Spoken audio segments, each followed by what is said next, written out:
First off, I'll start by just reading her bio. Lara Candland is the author of a book of poems, Alburnum of the Green and Living Tree. Her work has appeared in Fence, the Colorado Review, Barrow Street, the Quarterly, and other journals. She is a co-founder and chief librettist, I like that, for the Seattle Experimental Opera. Her libretto, Sunset with Pink Pastoral, won a Genesis Prize for her new opera and received a reading and performance at London's Sadler's Wells Theatre. Her work often straddles genre, and she is currently performing her poetry with Lala G, a two-person duo using live voice and electronic manipulation. I want to start off by taking the liberty of reading a brief statement Lara made about her work around a year ago. By the way, I'm going to call her Lara as if I know her personally, which I don't. But she said, "Living in Utah, in a place that was once the floor of an ocean and is now a desert, means confronting, accepting what we never like to accept, that the world, like our children, like our parents, like our brothers and sisters, will do what the world will do. That one day there is water and another day there is not. One day a tree is standing and the other day it has fallen. One day the earth in our neighborhood can give us food, another day it cannot. Things will change. We'll do something we call decay or something called to die and then come back but differently. This is guaranteed." This sense of change is always in Lara's poetry, where everything is always in motion. The blue water sinks low and goes to sleep. The train passes. A neighbor mows his lawn. A candle dims.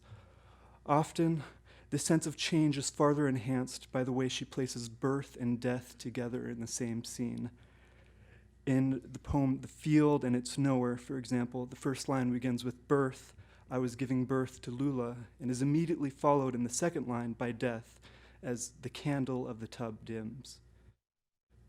The way in which Lara's poems act in motion, blurring the lines between birth and death, is important because it helps support her much broader claim that, quote, both nature and man's spirit have no beginning, and that we live each day inseparable from nature. One of my personally favorite things about Lara's poetry is how she complicates the distinction between humans and nature.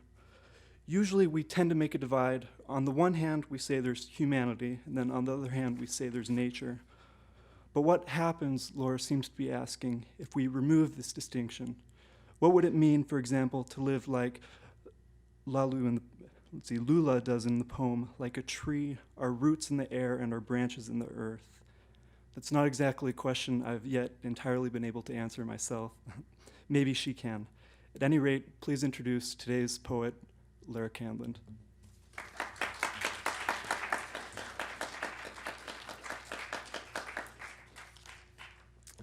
Thank you, Matt. And thank you for having me. I'm thrilled to be here. I love BYU students. I think they are among the most earnest, sincere, and some of the smartest students I know. And I'm not just saying that to make you more sympathetic to my reading. I really mean that. I really am happy to be here, and thank you, Pat and Scott, for organizing this. Well, a lot of what Matt said was true. I definitely feel that connection to living life in the world very deeply for a lot of reasons that I'll talk about throughout the reading. But I wanted to start out by talking to some of the younger people in the crowd. You guys don't know this, but back in the day, in the summertime, there was a long stretch of time before Gilligan's Island started at 4 o'clock in the afternoon, where we had to use something that we called imaginations. I don't know if you guys have heard of that or have had to use that as much as we did, but we had nothing to do because we had no videos. We didn't even have a VCR, no games, whatever. We had to entertain ourselves. I spent an inordinate amount of time with trees, and all my most vivid memories happened under trees. I lived in Virginia when I was little, then we moved to Arizona to an orange grove, and I had one experience under a tree. You know how in an orange grove the trees grow all the way down to the ground? I was inside this tree by myself playing some make-believe game, and there was a coiled rattlesnake next to me.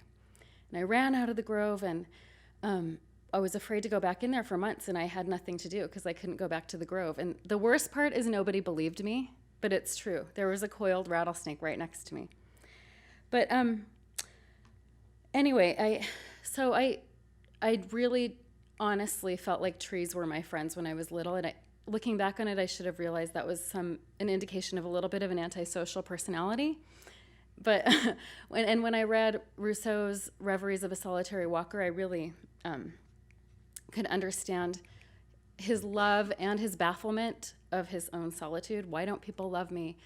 But he was forced to enjoy his solitude in the end.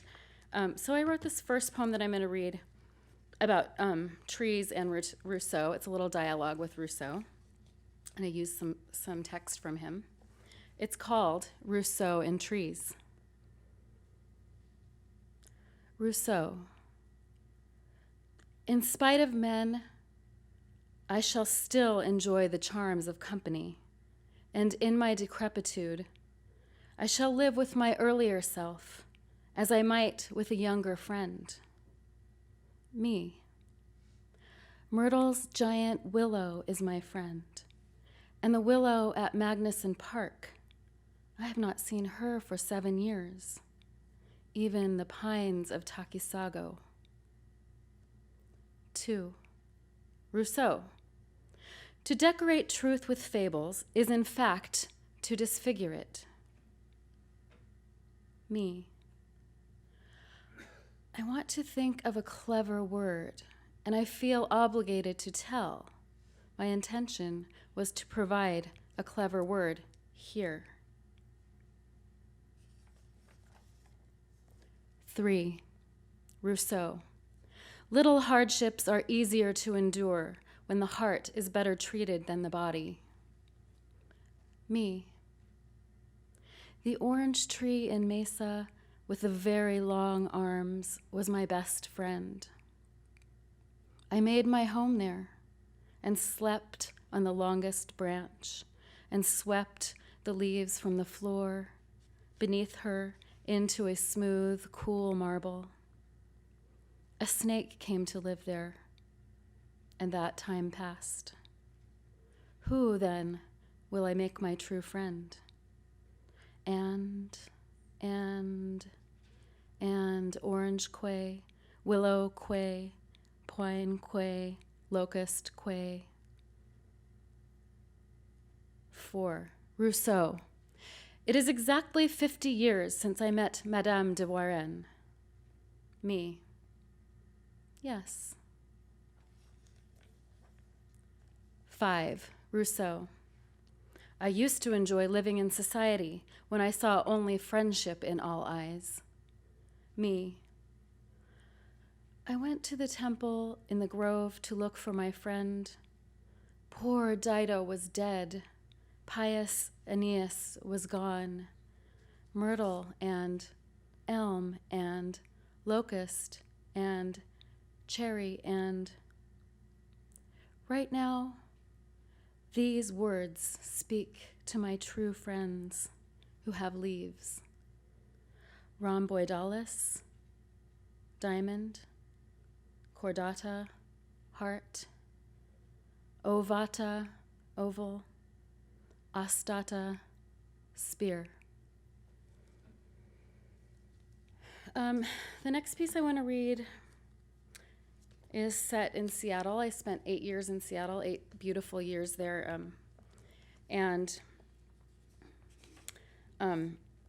I raised my older children there, and then we moved to Utah after a few other little circumambulations around the world. But this is set at Carkeek Park in July 2007. I don't know if any of you have ever been there, but it's one of my favorite places in the world. And it's called Ingrid Over Her Tide Pool. The water is near. It is almost time to leave. The train from Vancouver moves along the coastline, moves along between the pines of Takisago and the Puget Sound. Ingrid brushes the smallest anemone with her finger, and watches it close. Today is the last day of July, the first day we remember summer will leave us. The summer and the body and the earth, alike in that way, in the way they change. Not even the pines of Takasago can be my long-standing companions. In the kitchen this morning, the big kids washed dishes, listened to the Beach Boys, the same thing I did with my parents' Beach Boys album when I was 15, doing my chores, wondering if other people's summers were better than mine. Lula and Marnie walk, leave me with the bucket in case I see more sand crabs. The body is made of mostly water, Marnie tells Lula. The earth is made of mostly water, she says. Therefore, she says, the earth and the body are alike, she says. And they both have little plants and animals living on them. In or on, in or on, in or on. Like Horton Hears a Who, she says. The aunt and the niece walk down the beach, leave me watching the bucket. Not even the pines of Takisago can be my long-standing companions. Who then will I make my true friend? Now I know. There is no other better summer. The train passes, the kitchen is clean, the summer will end. I will feed my soul on daffodils, a picture.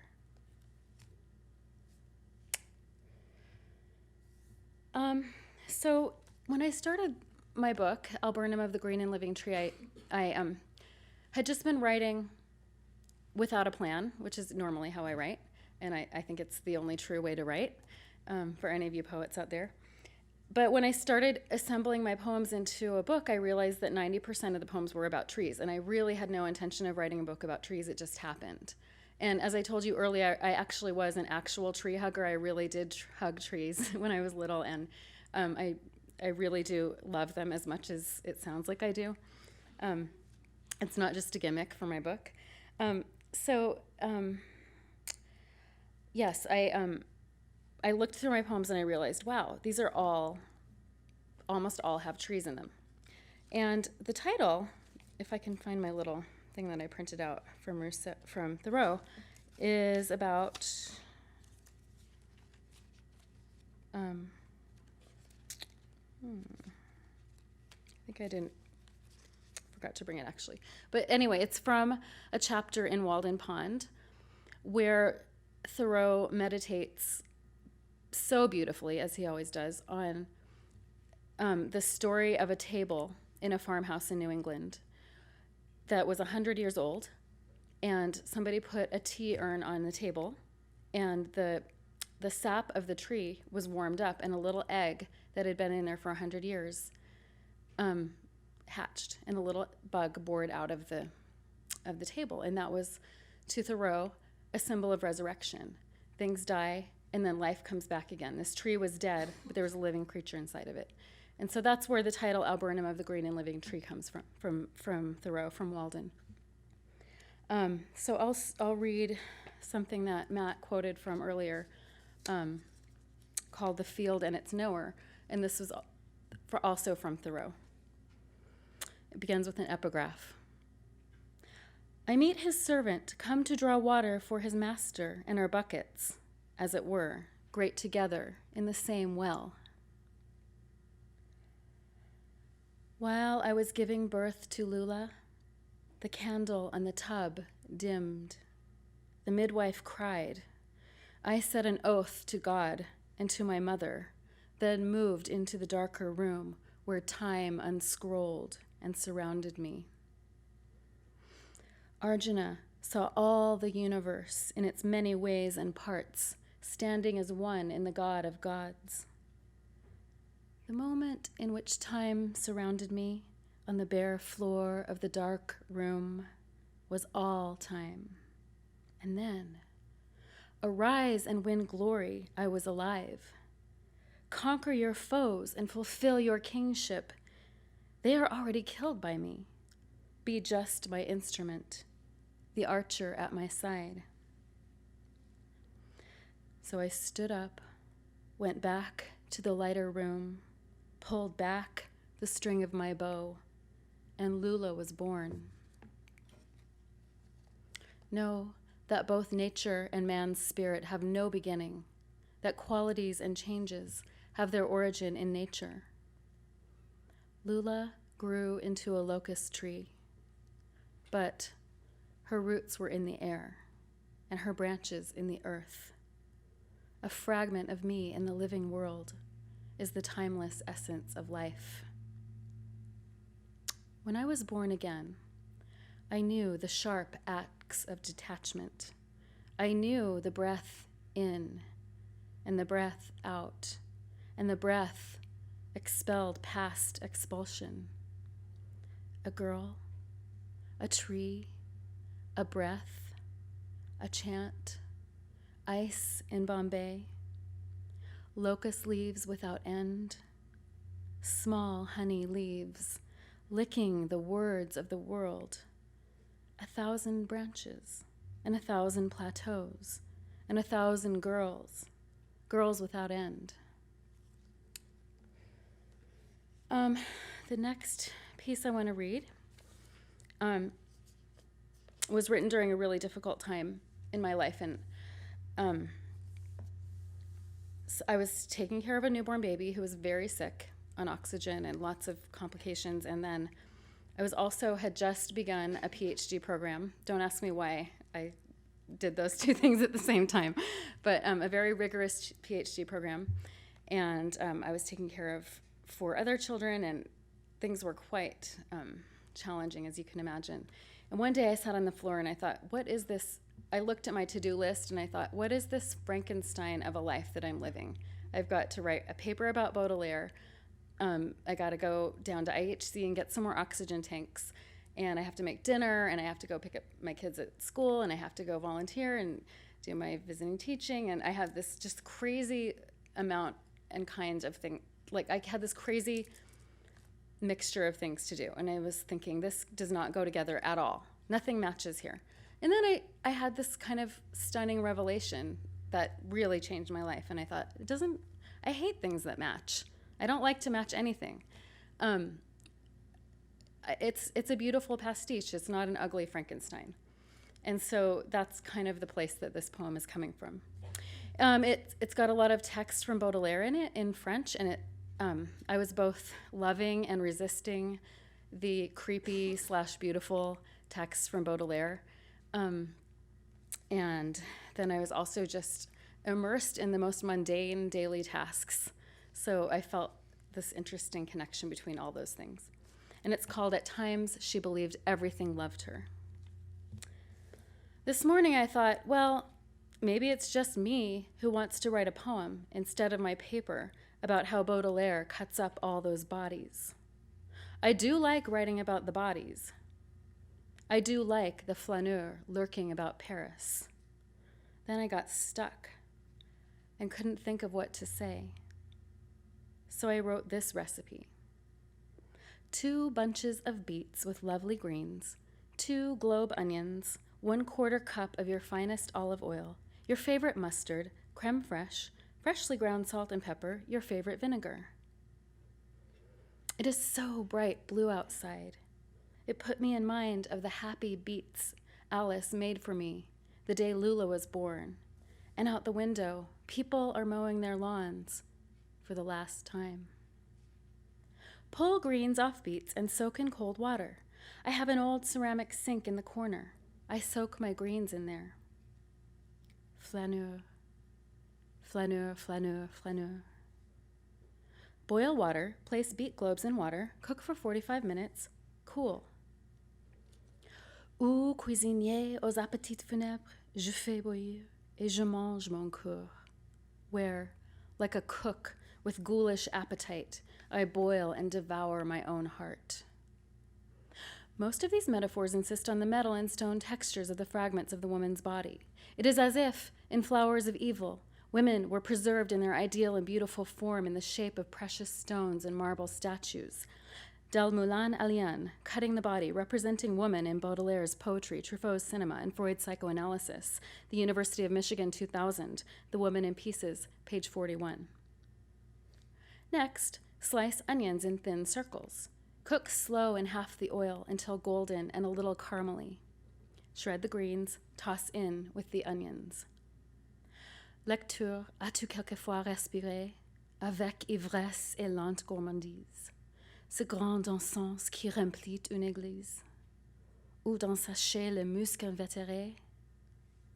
During your lifetime, reader, have you breathed slow savoring to the point of dizziness, that grain of incense which fills up a church, or the pervasive musk of a sachet? The grass is green, the mountains are white, a few birds still grace fences, the mowers are sleepy. Take a beet globe, grasp it in both of your hands, slip the skin off with your thumbs, rinse the globe in cold water until all the skin is gone, slice into 1/4-inch thick circles.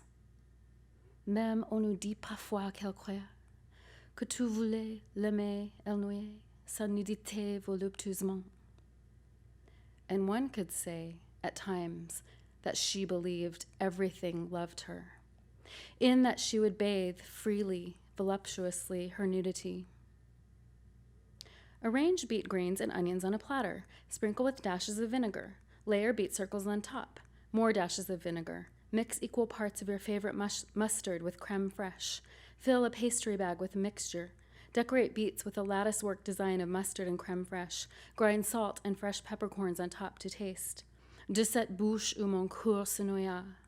Of this mouth where my heart has drowned itself. He gave me my eyes that I might see the color of butterfly wings. He gave me my ears that I might hear the magical sound of things. 3 tanks of oxygen, 25 packs of tender grips, saline drops, a bulb syringe, Benadryl, he gave me Synagis, amoxicillin, Tylenol, pillows under the mattress, my mind, my heart, my life, soothing vapor bath on sale at Rite Aid, IHC, DMBA, Praxair, a stack of clean diapers, a stack of clean blankets, thermometer, oximeter, cannula, saturations.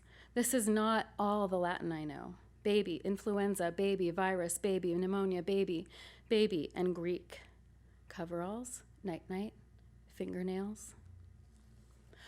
Noir assassin, time, you black murderer, de la vie et de l'art, of life and art. Tu ne tueras jamais dans ma mémoire. You'll never kill her in my memory. Celle qui fut mon plaisir et ma gloire. Not she, who was my pleasure and my pride. We cut the body into nose, ears, chest, abdomen, bowels, legs, feet. Her head every 4 hours at night. The orange owl, the orange oil, the warm towel massage puts the body back together. I don't think.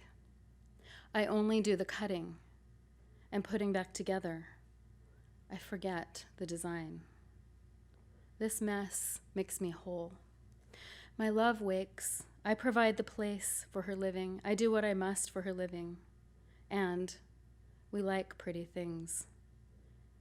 We have a basket of pretty things to look at. I'm going to do a few newer poems, and maybe I'll come back to this one.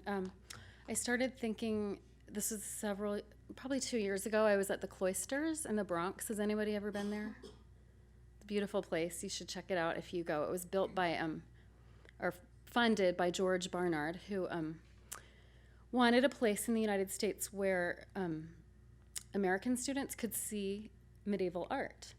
And I remember the first time I went to Europe and I realized I'd never seen anything older than a couple hundred years that was, in that kind of European tradition.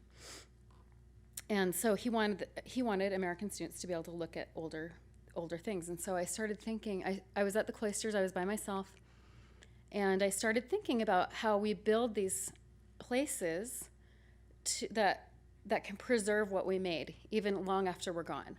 And I started thinking about the temple as kind of both an exoskeleton and an endoskeleton. It's something that can be a spiritual symbol that can sustain you inside, but it's also an external kind of protection.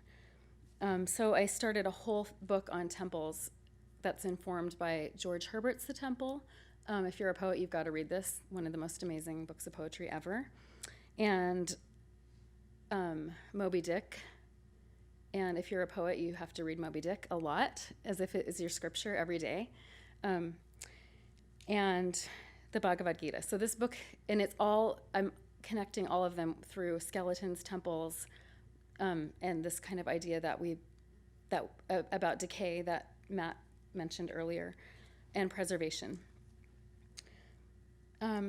So here's one, and the title of it is from a Herbert poem.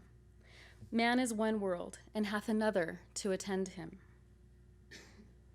This is the smallest room, this body.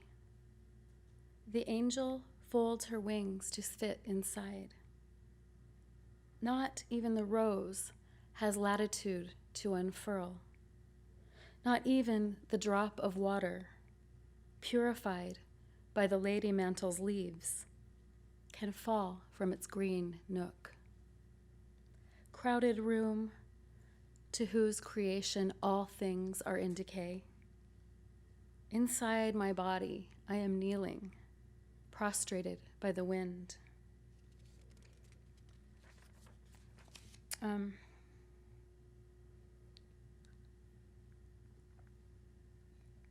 Here's another poem that I wrote after the cloisters, looking at the unicorn tapestries, and I think I'm not an expert on them at all, but from what I gathered, people don't really know who made them or what the significance of their vast iconography and symbolism is in those tapestries. But I just thought about who wove these, who made these. They're amazing. And they were made so long ago, and they're still so beautiful and meaningful. So this poem was my meditation on the creator of those tapestries. Blood of Christ, a bloody pomegranate, mille fleurs. Where are the fingers that wove the garden of 1,000, a million flowers? There was a woman in a wimple at her stool. Someone spun fine spools of thread for her, bubbled them in a kettle, celandine, burgundy, marigold. Who wove the bestiary? The pelican piercing her own breast, the series of doors opening on unicorns, sweet Sicily and bittersweet, a lion sleeping in hawthorn. Lady on a stool, turn towards us.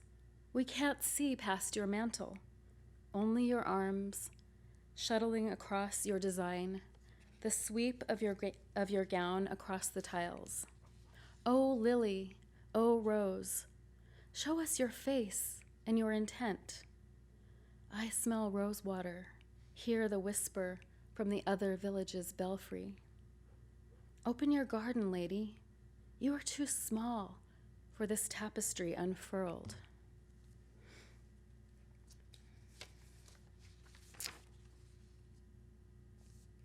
This also has a title from Herbert, from the temple. A heart alone is such a stone. And that was, as you can see, that's kind of part of the thing that I keep ruminating on, is how our bodies are like nature and how nature is like the body. We build our temples around this single stone. God touches the stone, it lights, then pulses this vessel. To inhale and exhale, how many breaths do we have? How long will our temples stand? Joint by joist, metacarpal, proximal to distal, bone by bone. When did this building happen? Who was the overseer?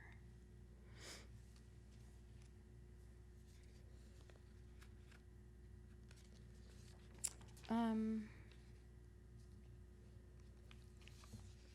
have a few poems that I'm going to write that were inspired by readings in the Bhagavad Gita. And the first one was, in the first one I had this beautiful thought about trees in the world breathing for us. And again, like outside of our body, we have something else creating oxygen for us to breathe. And I think that is such a beautiful and fascinating idea. And I just imagined all these leaves, like little lungs, breathing all over the world for all of us. And this begins with a quote from E.M. Forster. He was reading the Bhagavad Gita, and he wrote a letter about it. And he says, "And freed from all attachments, the dweller in the body will remain calm while the body performs its daily duty." So that was his kind of take on what the Bhagavad Gita was saying. And he, I think that's the idea here. Something else is breathing. We're not even thinking about it. It's just happening. To observe the leaf, that today it is yellower, to taste the tartness of this day's apple, tarter than the other, to bend the spine and notice, stiffer or looser, and are your lungs more expansive now? And how should you measure your breath tempo? And can you relax your bow hand a little more and pull it across the A string more sweetly with a heavier elbow, getting out of the way of your note's trajectory? The flute was superior because its power comes from your breath. And today you discover in your daily duty that the violin has also grown 2 beautiful lungs, and your spine has become its spine, and together you breathe in and out. This is 11th teaching from the 11th chapter of the Bhagavad Gita. The words tremble, and so do I, before your many mouths and endless teeth, pearls dropping into your servant's flesh, seeding a crop of no beginning, middle, or end. 1,000 suns blooming in the sky at once, O God of gods. 1,000 zeros at once blooming.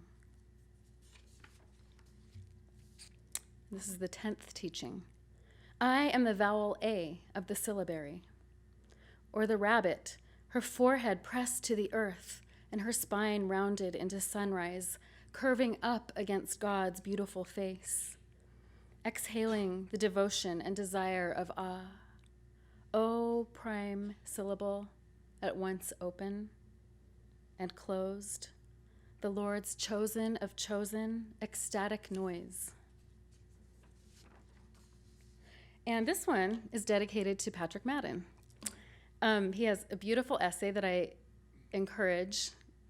command you to go read. It's online, it's easy to get, it's on Laughing. It's beautiful, it's one of my favorite essays. And this one is called The Laughing Teaching, the True Spirit. The tree of life is unchanging, they say. Its leaves are hymns. Each leaf is a lung breathing upside down on its branch, inhaling and exhaling so quietly that only dogs and twigs can hear their sound. The drone humming beneath and around us. We all know that the leaves are singing ha, the universal sound of laughter, the people's #1 favorite word for God. The 14th teaching. First, they ate the sourest fruit, then the sweetest, and tried to decide if the suffering their pleasure bore was worth it, and if they should tend the garden or just sit in it and meditate, letting virulent species vine around their lotus limbs. And should they see the action of the Lord in this dark botany and its attendant destruction? And should they travail through black inertia to find the light of lights beyond the darkness? The sun of the bleakest world, the deepest, luscious fruit of passion, and should they welcome its suffering? Let's see.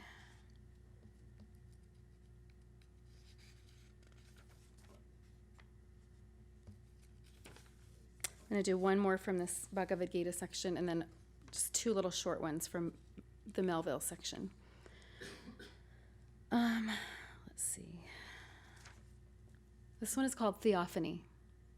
Tree of grief, mother of grief, leaves of mourning, furling such bright little flags from every branch on your body, drenched in spring tears, tears the Lord wept into your ducts for the very purpose of this instruction, that you will stretch your arms, trembling, prickled with the raised hair on the floor, before the 1,000 eyes, hands, bellies of the Lord, and know that despite what you do, it has all already happened.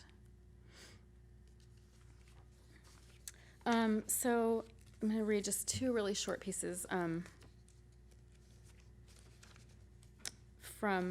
so I'm sure a lot of you have read Moby Dick, and my favorite chapter in the book is where he walks through the whale skeleton, the beached whale that had decayed on the beach. And to me, I think that the inside of the whale is a kind of a sacred space, as we know from the story of Jonah. And, you know, it's one of our primal creatures. And so I'm going to read you just a couple of really short things from there. Leviathan melvilli. This animal is named from roundness or rolling, for in Danish, vault is arched or vaulted. This is from Moby Dick's front matter. If you make it past the jaw, you will get lost in her fierce and vaulted temple. Here, you might be tempted, confused by deepness, to kneel and speak to God. Know that in Leviathan, you are already ensconced in the flesh of the Lord, who already spoke your word. This one is called Water to Water, Further Abridgments from the Good Book of Melville. When Queequeg made a cervix of the Leviathan's great skull and birthed that wild Indian Tashtigo, first expertly unbreeching him, then bringing him into the world head first, as the Lord intended, he was pulled from water to water. His lungs and gills made fish. And as our temples, mostly water, flood with God's blood, we have to dig out our foundations and build again. And the last one, again from Moby Dick, ends with no other better temple, and that's what I want you to think about today. This is a good temple that we're here in right now, so appreciate it. Sliding over the great pout into the mouth of the monster, diademed king of the sea, check the crown bone, the slender mandible, those colonnades of bone so methodically ranged about. Good Lord, is this the road that Jonah went? The temple where he conversed with God in the Leviathanical tongue? Stand in the jaw of the whale where others before you have stood, and know that the Lord has made no other better temple. Thank you.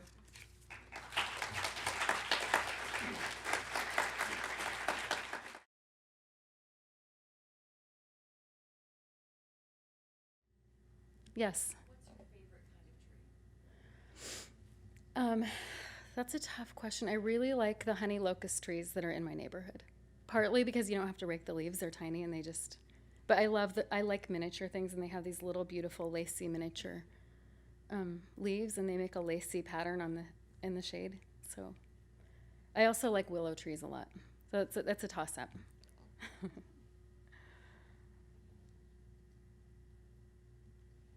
Yes. Tell the history of that image of the boots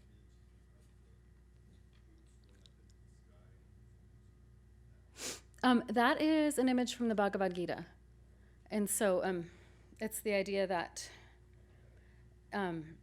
we're upside down with the Lord. We're not right. we have to kind of think of ourselves as fallen creatures, I guess. I mean, that's my kind of Christian interpretation of that image, but I think it's a beautiful image. So.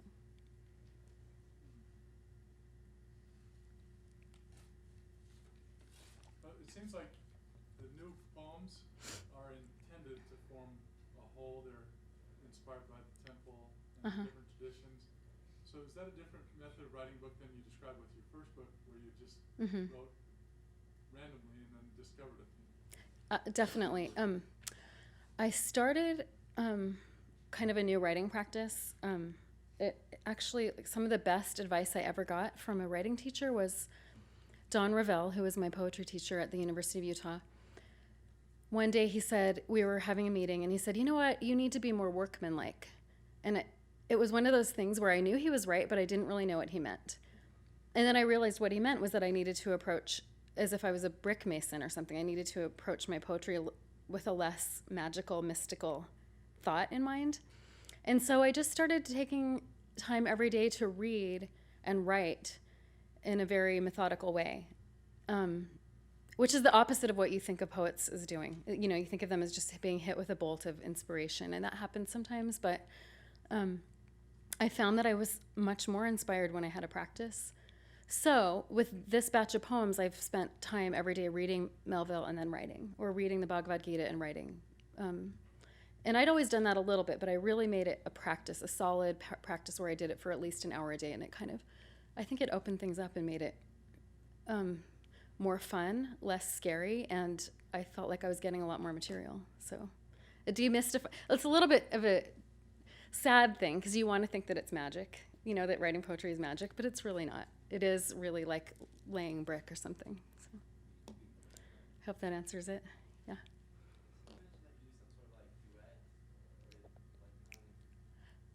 Yes, my husband, Dr. Asplin, who's in the back, is a composer, and we've collaborated for many years. We kind of met around music. I'm an amateur musician, and so that's been an important part of both of our work is collaborating. And so right now we have a duo called Lalage, and we have a CD out, and I think it's pretty cool. We did an hour-long radio show in Seattle a couple years ago, and where I would read and sing my poems, and then he would manipulate them with a bunch of really cool effects, pedals, and equipment. You guys can ask him about it later. He does all the equipment. I just do the voice. But yeah, so that's that duo, Lalage. So, yeah. What you were saying a step or so back about the workmanlike connected with a question that had been precipitating for me as I listened to you reading.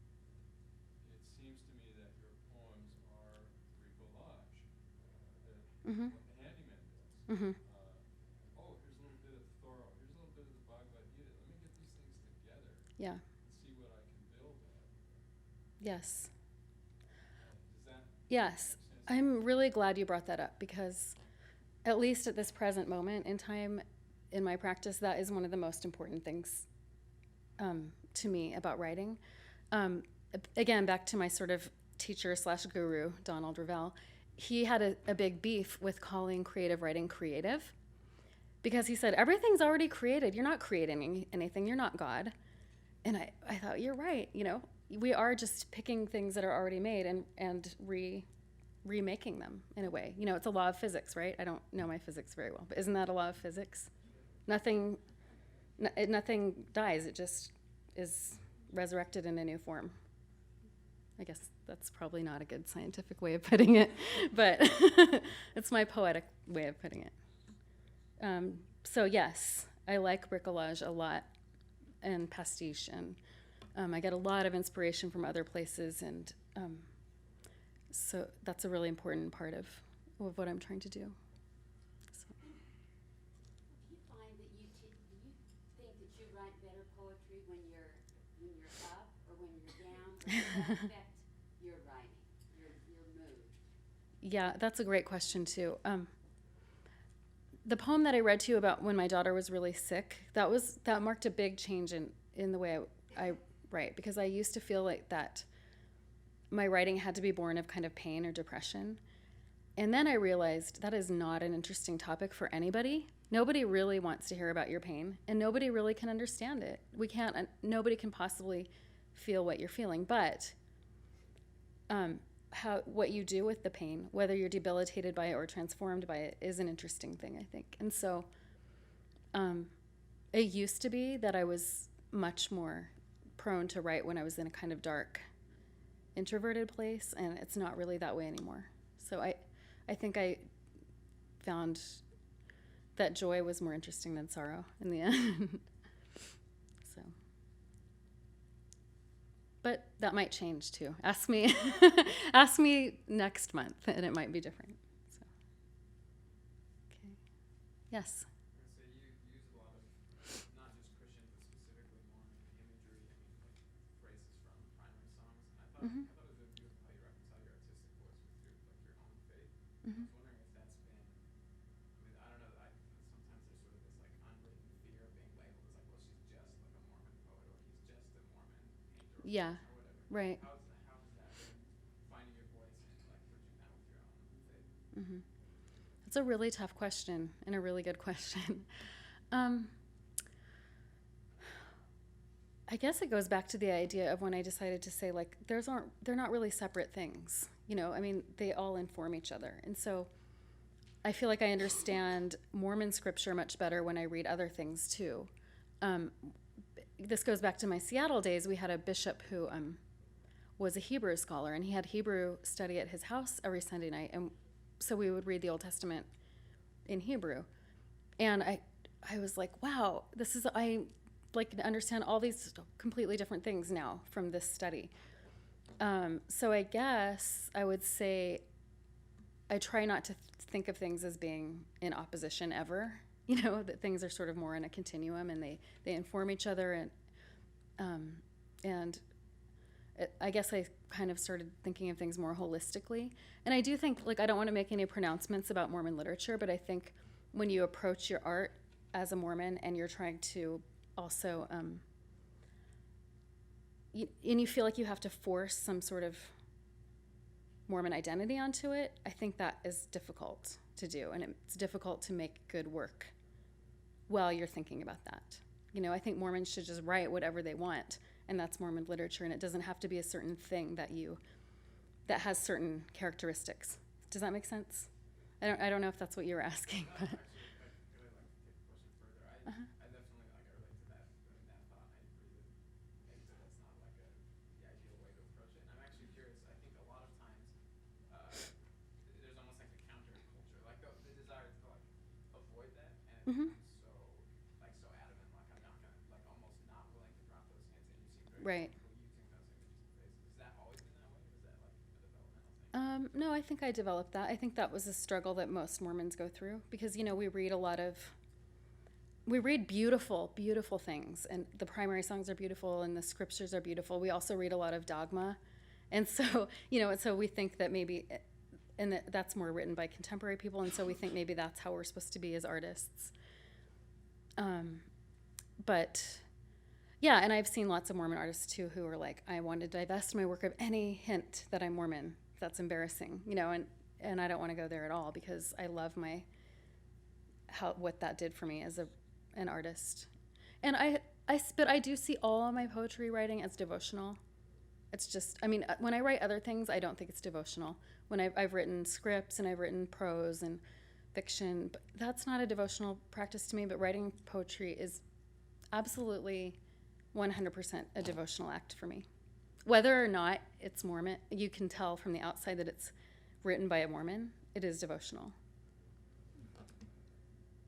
Thank you so much. And we can talk more out in the reception if you want. So thanks.